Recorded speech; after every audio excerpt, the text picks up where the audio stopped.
build a strong network. Ito yung pinakatumatak sa akin. Kasi no matter how talented or driven you are, hindi mo kaya lahat ng to ng mag-isa. Yung network mo is magiging greatest asset mo or your greatest weakness. Your network is your net worth, di ba? Lagi natin naririnig yun.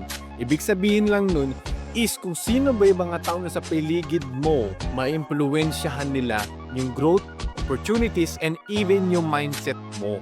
Pero wait ka lang.